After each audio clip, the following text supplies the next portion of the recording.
Hello, friends. Let's talk about gaming addiction, shall we? Or at least my experience with it.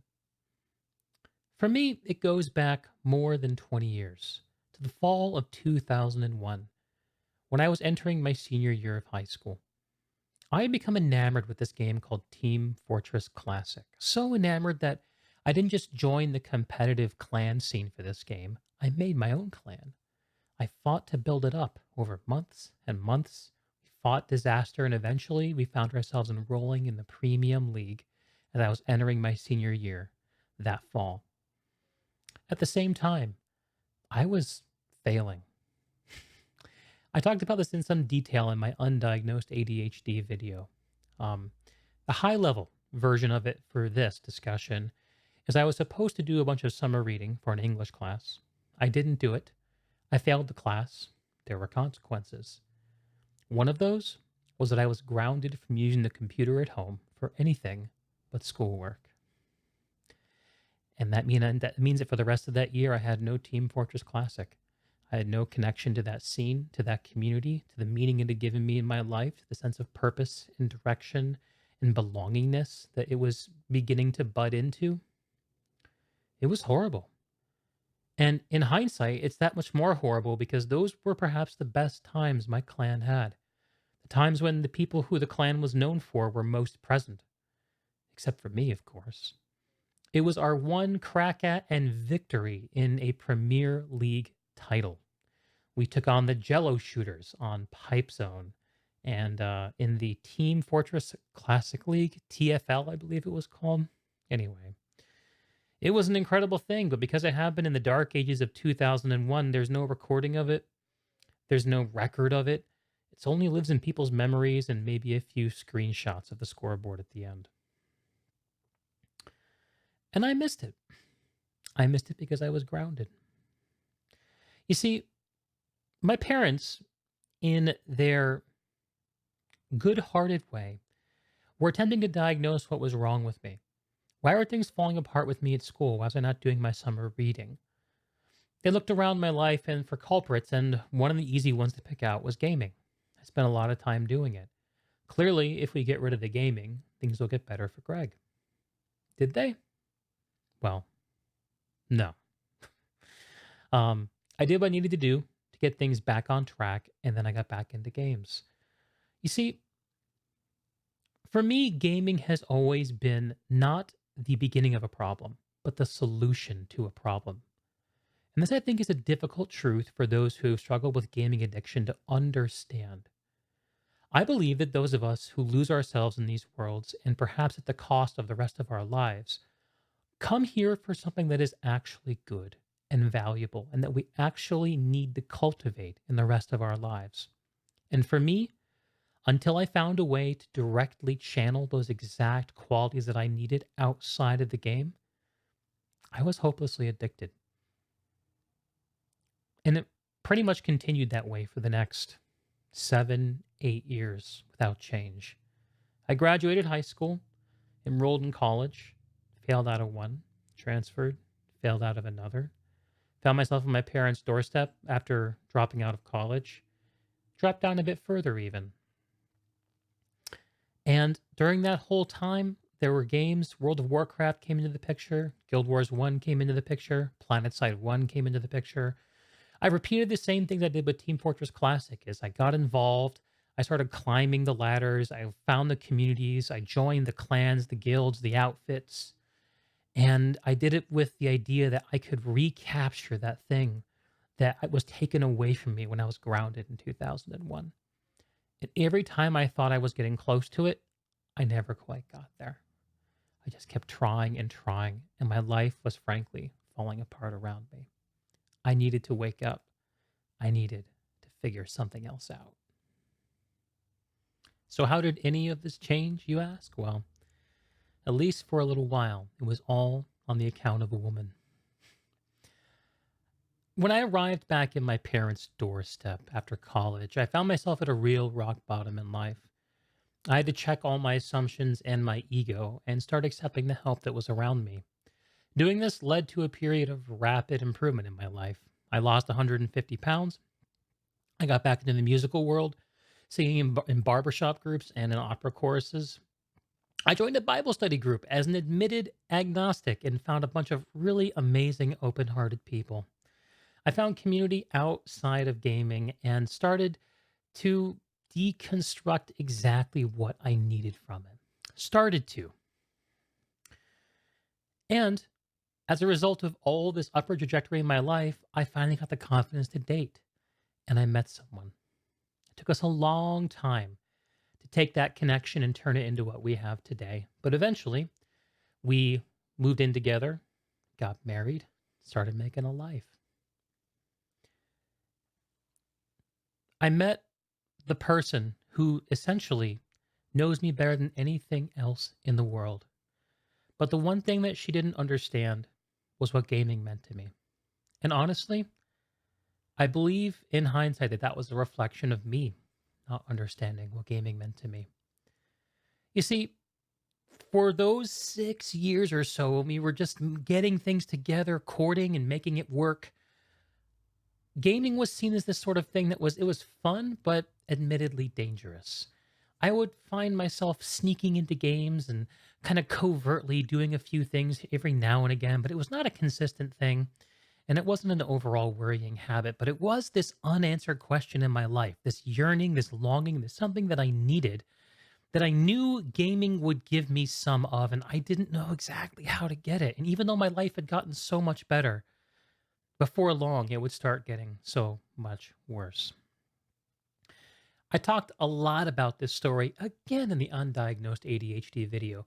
Is it a surprise that ADHD and gaming are somehow interrelated? I hope it's not, and I'm sorry for the interrelatedness of these two discussions, but I did want to keep them somewhat separate. Um, so yeah, but eventually something gave. Eventually something gave in the most surprising of ways. So there I was, January of 2015, laid off from my job, in need of work, looking around the area that I lived in. One of the employers nearby was ArenaNet, a game studio that made Guild Wars and Guild Wars 2. They had a job that looked like something I could do. I applied to it, and in my curiosity, I decided to load up Guild Wars 2 to see what had become of the IP. My wife looked over my shoulder while I did so, and she saw. And for the very first time, I heard her say, "Wow, I want to play that too." We figured out how to get it loaded up on her MacBook, and that began a period of 2 years or so where we were playing Guild Wars 2 almost every single day together. During that time, there's so much that I could say about what we got out of Guild Wars during that time, leveling up, exploring the world of Tyria together, getting involved in dungeons and the various communities, and um, just so many incredible memories. But the greatest takeaway and what's relevant to this discussion is that I got the most interesting person I'd ever known, my wife, my life's partner, to understand what I got out of gaming. I didn't explain it to her, I showed it to her, and after that, she got it. She knew there was something there that was good and important for me to chase, and after that, it was kind of back on the menu. For the next couple of years, Guild Wars 2 was the main course. But eventually that changed. Eventually, my wife grew out of her need to play games and found other things to interest her. But my focus was still sort of there. All of a sudden, I had all this extra time to play with. This would have been in the fall of 2017, and I didn't really know what to do with myself. Because even before this time of gaming with my wife, we'd spent almost all of our free time together watching Netflix, hanging out. We got to a point in our relationship where it made more sense for us to try doing different things, taking the pressure off the relationship to make each other so happy in every single day. And so what did I do? I played a bunch of games. I played a bunch more Guild Wars 2, PlanetSide 2. I played through The Witcher 3, and I think some of it's DLC. No, I did the DLC later, and I think about it. I played through Skyrim a couple times. I experienced a lot of new games, dabbled in Overwatch, and eventually, World of Warcraft Classic came out. This would have been about 2019, about 2 years after this period of more time to myself began. And going through World of Warcraft Classic, which I've talked about in other videos, essentially getting to the end of it, realizing that I could let it go, sort of got me to a breaking point in terms of the way that I had seen games. I knew that I was hopelessly looping through some old behaviors, that I was still not satisfied and still turning to gaming as a way to satisfy something. I knew some of the components of it. I knew the connection was important. I knew that developing my interests and my arguments was important. There was something there, but somehow joining people's communities had never done it. In 2019, I just so happened to have a weird thing happen, a kind of a happenstance. When I was reconnecting with a bunch of old friends who had been Team Fortress Classic acquaintances, I had a conversation with one of them, and it just so happened that it got recorded because I was testing out streaming. No one watched, there was no audience for this. But I remember listening back to the conversation and thinking to myself, oh shit, this is like listenable. Maybe this could be something. And that gave me the seed of the idea for doing a podcast. That plus the discontent resulted at the start of 2020 in the very first episode of the Deeg podcast. At that time, called Basement Side Chats, where we talked about me and a couple of my old TFC buddies. Shout out to Taylor and Matt. Talked about our favorite games in the last 10 years, something that the podcast didn't end up being anything about, but we were trying stuff.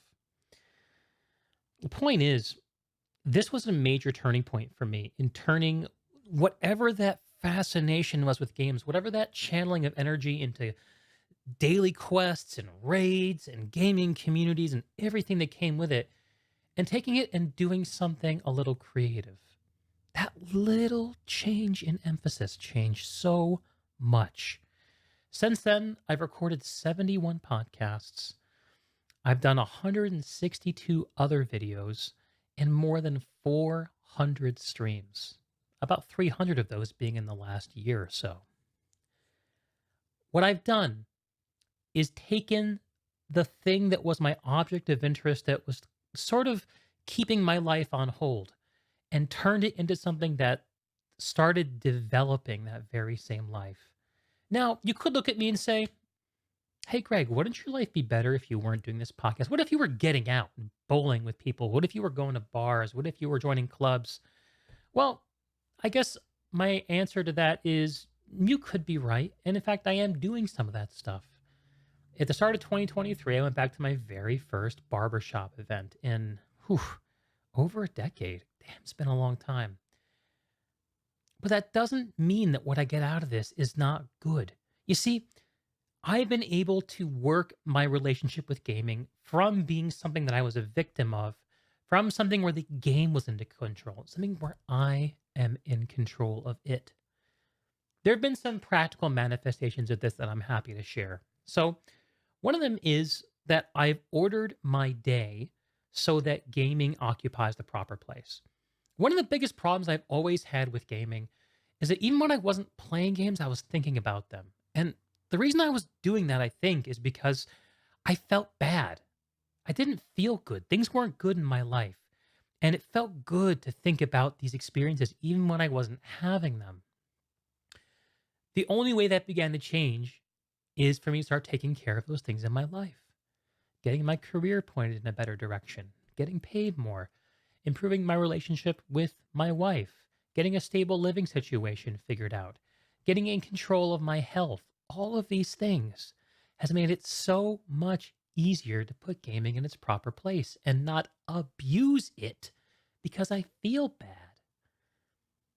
One of the practical takeaways, I've shared this elsewhere, I think, is that for me, gaming is something that happens at night.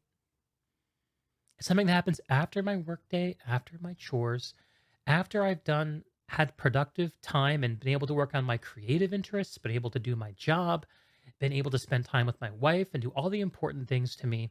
Then I play games right at the very end and I stream it because that for me is a closer connection to what I've always wanted out of games than just finding people to do 5-man party dungeons with or whatever it is. This content that I'm making, this stream, when you see me on my stream, is the closest I've gotten to that thing that I've been chasing all the way since 2001 for 20 years. That's my best understanding of my gaming addiction, what it's meant to me, why it's been there, what's allowed me to get on top of it. What's interesting is that in 2023, I find myself in a position where many nights I feel that I don't need it at all. It's strange.